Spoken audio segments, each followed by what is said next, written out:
Assalamualaikum warahmatullahi wabarakatuh. Saya Ilma Intira dari jurusan Pendidikan Agama Islam, kelompok magang 42 akan mempresentasikan hasil laporan magang 1. Yang pertama adalah latar belakang. Magang 1 masa COVID-19 merupakan kegiatan praktikum kependidikan di lingkungan Fakultas Tarbiyah dan Ilmu Keguruan yang aktivitas utamanya adalah observasi sekolah atau madrasah dan perangkat kependidikan berbasis online.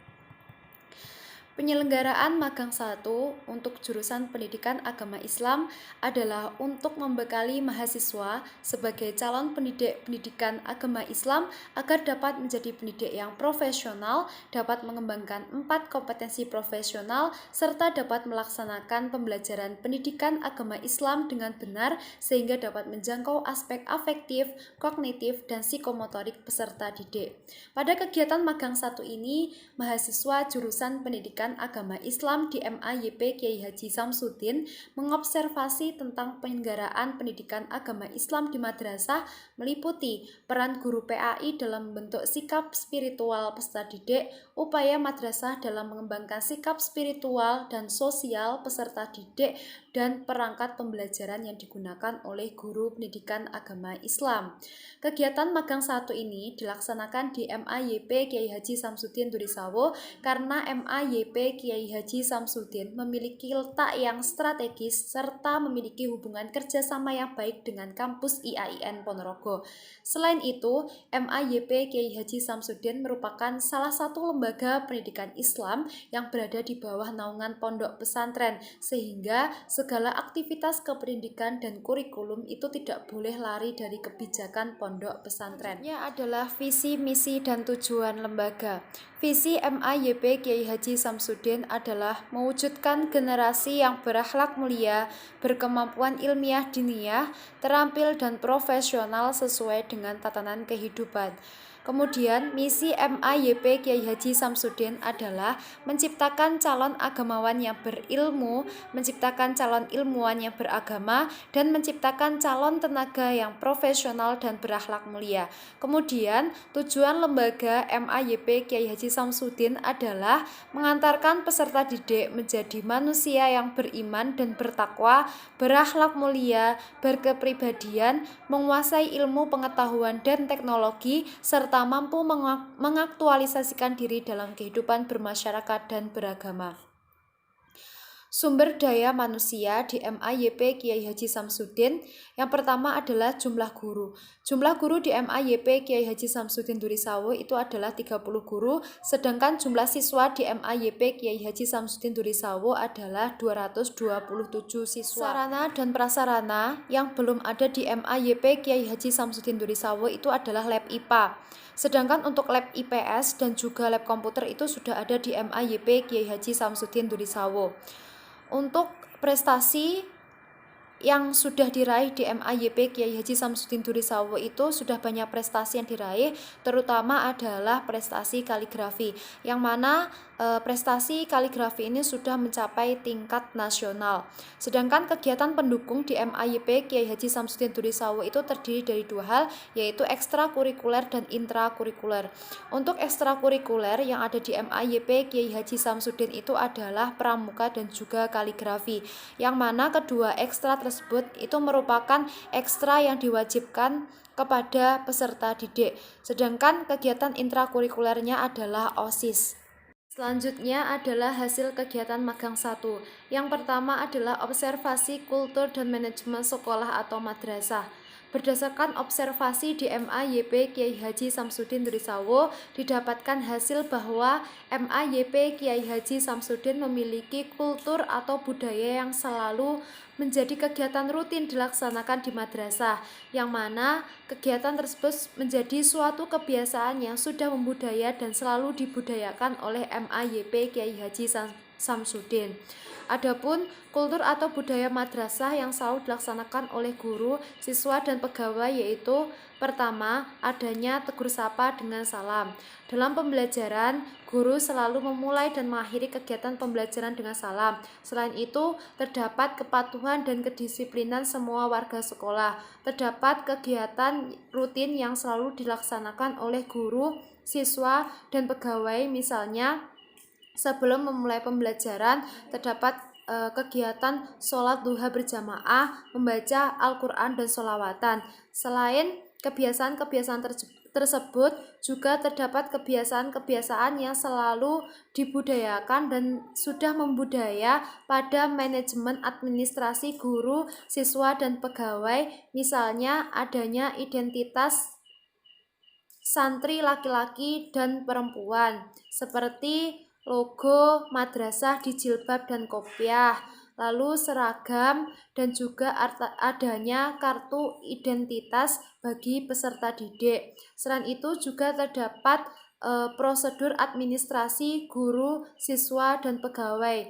Selanjutnya, untuk kebiasaan yang sudah membudaya dan selalu dibudayakan pada manajemen penataan lingkungan, yaitu setiap hari ada kegiatan penataan lingkungan dan juga sudah terdapat jadwal kegiatan penataan lingkungan. Dari adanya kebiasaan-kebiasaan tersebut menunjukkan bahwa terdapat hubungan dan kerjasama yang baik antar guru dengan guru, siswa dengan guru, maupun siswa dengan siswa. Madrasah memiliki kelengkapan pedoman administrasi sebagai pedoman dalam penyelenggaraan kegiatan pembelajaran. Dengan adanya administrasi yang lengkap memudahkan madrasah untuk mengatur semua kegiatan pembelajaran. Selain itu, semua warga sekolah di MAYP Kiai Haji Samsudin memiliki komitmen, kedisiplinan, ketaatan, dan kepatuhan dalam manajemen penataan lingkungan. Dengan lingkungan madrasah yang bersih, nyaman, asri, dan rapi akan memberikan dorongan atau impuls kepada semua warga sekolah untuk meningkatkan kualitas madrasah. Untuk membangun dan meningkatkan kualitas pendidikan di MAYP Kiai Haji Samsudin, terdapat beberapa hal yang dilakukan, salah satunya dengan pembinaan guru maupun siswa. Upaya-upaya yang ditempuh madrasah untuk memberikan pembinaan terhadap pendidik yaitu adanya pengawas dari Kementerian Agama yang datang ke madrasah setiap 6 bulan sekali dan mengikut sertakan pendidik pada seminar kependidikan. Sedangkan upaya yang ditempuh madrasah untuk memberikan pembinaan terhadap siswa yaitu melalui pengawasan dan pengarahan.